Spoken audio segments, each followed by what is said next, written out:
See if I can. Hello.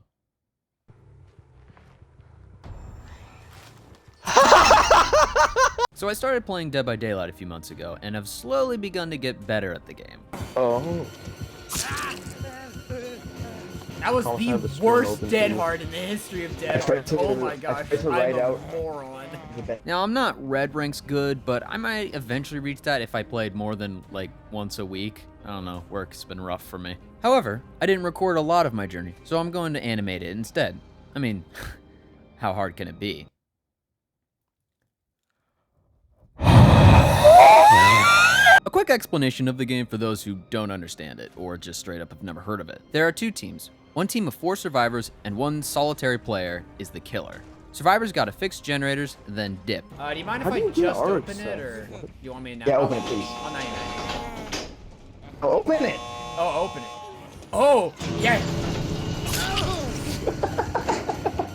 Killer has to make that not happen. They must kill every survivor by hooking them on these meat hooks. 3 hooks and they're dead. Different killers have different powers. Survivors' only defense is juking the killer, dropping pallets, and with a perk, stabbing them. You know, there are certain killers that would be a lethal wound to. Okay, you're caught up. Moving on. So, here's my journey from going... Oh, shoot. Oh, freak. to...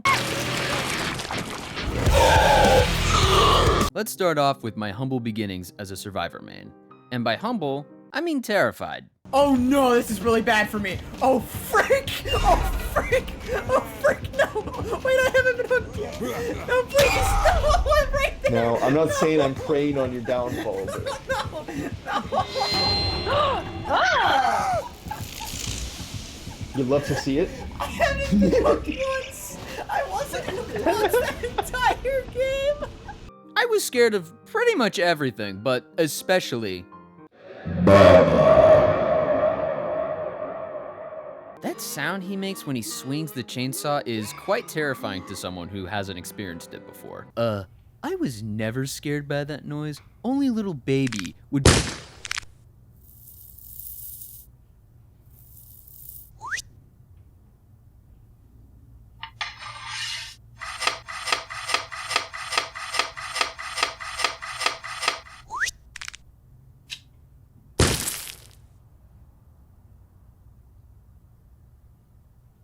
So anyways, this game kinda scary at first. After a while though, it stopped being scary and just became stressful. Especially considering I didn't know how to loot, pretty much my only tactic was to mantle with life. Yeah, I was a life gamer. What are you gonna do about it? Oh, by the way, I'm using Lithe. No way. Yeah, dude, shout out to old me. Hard to recognize that guy from 6 months ago. Yeah, I am no longer a Lithe gamer. I'm a inferior Dead Hard gamer. Is that David over there? Oh, there is no David. What am I looking at? For those who don't play this game, Lithe is a perk that gives you a speed boost after vaulting. However, you also get a speed boost when the killer hits you, so vault and get a hit at the same time and you just... I try to always play with friends, and while some of the time that helps us make some cool plays, often it just means that certain friends' inexperience can lead to the downfall of the whole team. Oh, Oni, you lost. Oh. Okay, so Maddie, this guy's thing is that now that he hit you once, we just lost the whole game. Wait, what? Ooh, are you gonna get a key light? Are we gonna go to Elgato and bomb Elgato? Turn off the stream. What just You just dropped the pallet. Oh. How's it going, Thomas? I'm going somewhere else. For example, there was one time Cameron, Luke, and I were playing together. Luke hasn't played too much, and either didn't remember or never knew in the first place how Michael Myers works.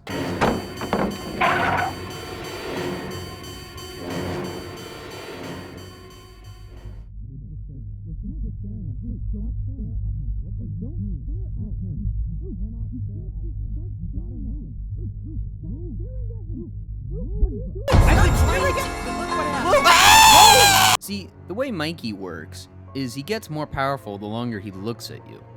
Hi.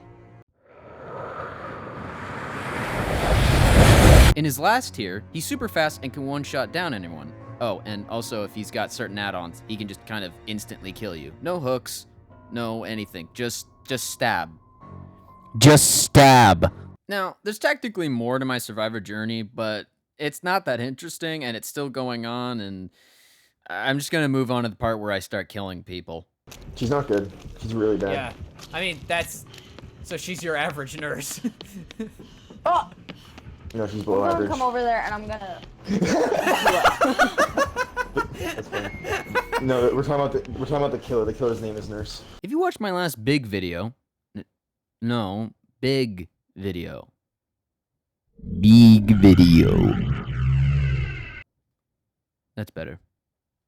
Growing up, one of my biggest fears was that of the Japanese onyo, thanks to Nancy Drew. For those of you who don't know what an onyo is, they're pretty much just ghosts like Kayako from The Grudge, or Sadako from The Ring, who I'll get to in a second. But one of the things that got my attention with this game is that this game had an onyo in it. In a minute, Sadako! Get back in the TV! The spirit is an onyo, and is my main as killer. Her backstory, like any onyo story, is pretty brutal. Hey Dad, I'm home.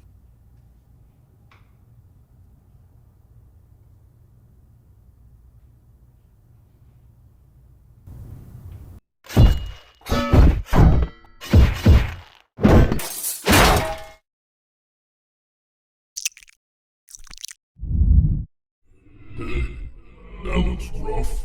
Hey, want to kill for my entertainment for ever? I'll let you kill your dad. I'll take that as a yes.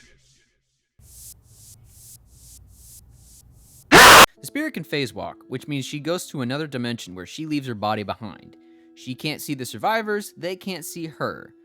She can hear them though, and they can also hear her. Because of that noise, there's some tricks that I would love to do, but once you get to higher levels, you can't do them because, you know, you just kind of hear her coming.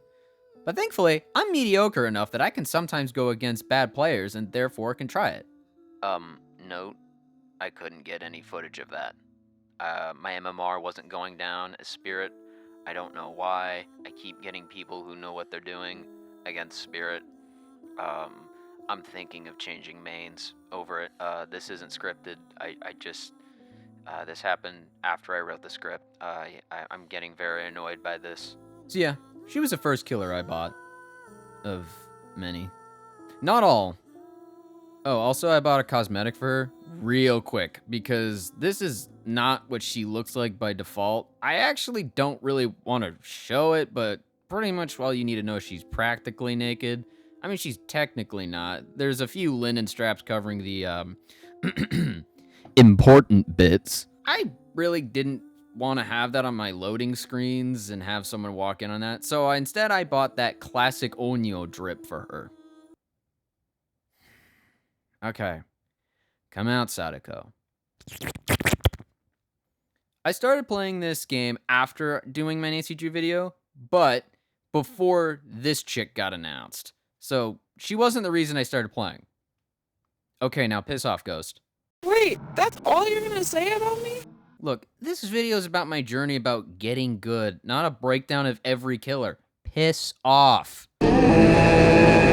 No, the main reason I got into this game is I just thought a multiplayer horror game looked fun, and the idea of being the big scary thing is always appealing to me. Moving on. My first few matches consisted of a lot of missing. Like, a lot of missing. For a long time, I kept getting goofed by a trick called the 360. Every time I lunged for the hit, a survivor would spin in a circle fast enough to make me miss. In my first match, I got one kill against a guy running in a straight line with no tricks who I kinda tunneled to death because he was the only one I could find. I got no other hooks that game. Then I went against a bully squad. Then another. Then another. And I quit playing killer and went back to survivor. Bully squads were the bane of my existence for a long time. When you're still learning the ropes of a game and people are pretty much rubbing your face in how much worse you are than them, it doesn't make you really want to keep playing. But for some reason, I'd keep trying. Get a kill here and there, get teabagged and laughed at, get flashlight stunned, get very mad and quit the game for like another month. Okay, not a month, but like a week or something. It was rough. But then, I got my first 4K against people running in a straight line. But it meant I was getting better than someone, so improvement. However, after so many bully squads and too many 4-man escapes, I resorted to a tactic that I'm not proud of. Face camping Bubba. Down, hook, and don't break eye contact. And if anyone goes for the save,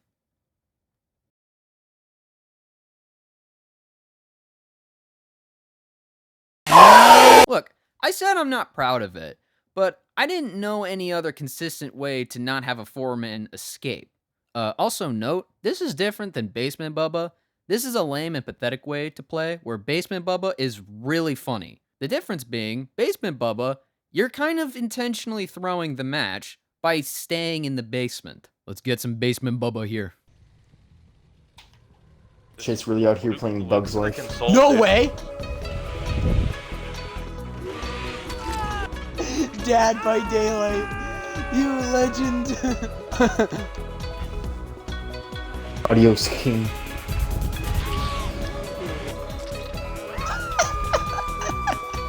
Oh my gosh, they're actually 2 down. That's so funny.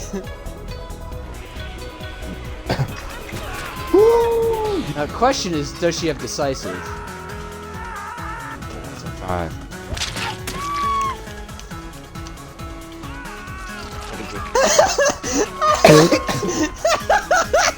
This is why Basement Bubba's good.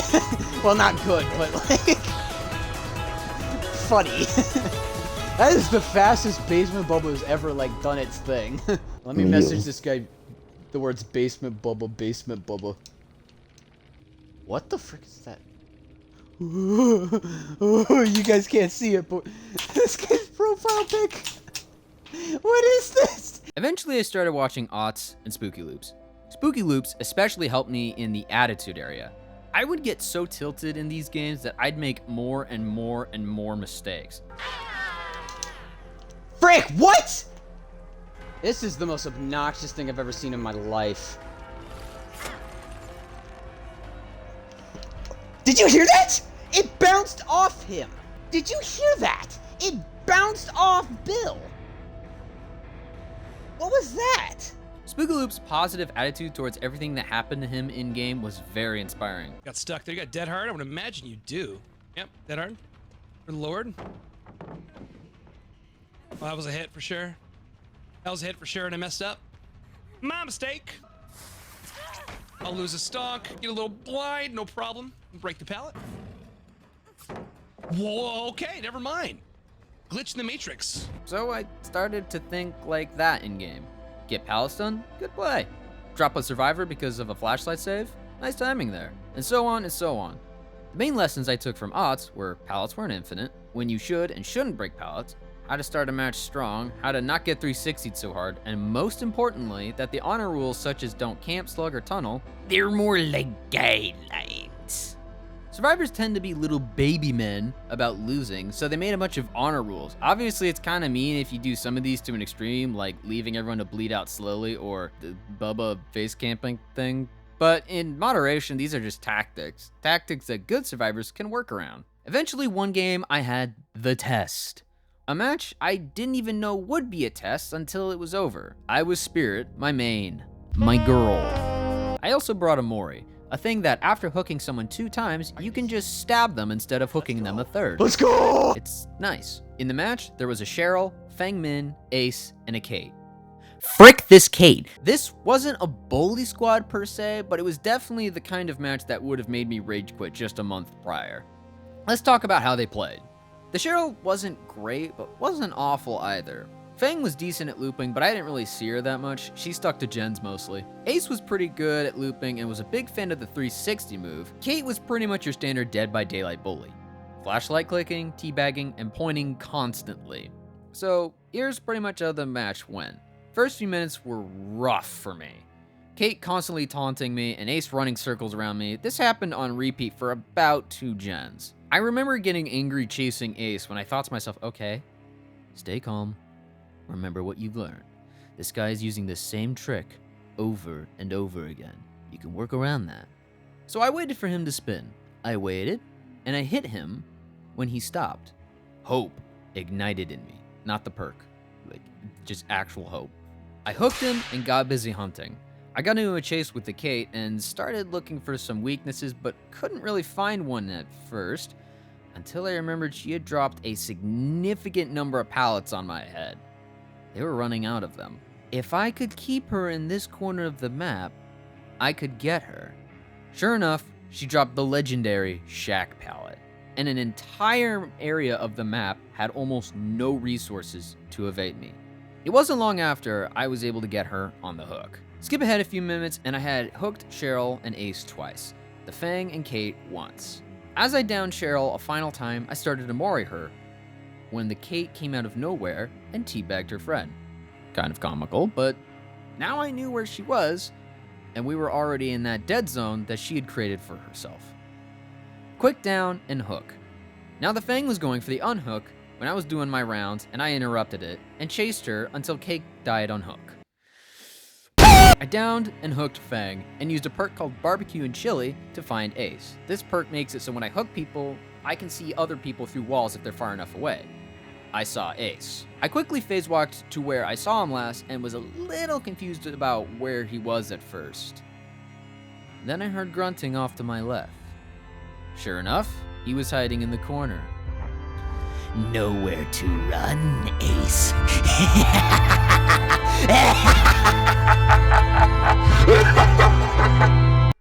Oh, by the way, that Grievous laugh comes to me kind of naturally while playing this game, and this match was definitely the first one to bring it out of me, and I definitely still do it to this day.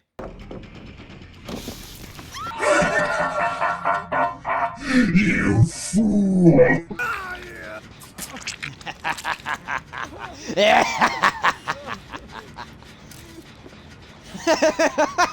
I have more stories from this game if you guys want me to tell them in another video, but I think that's going to be enough for this one. Thank you for watching, and remember, where else are you going to find this content, bro?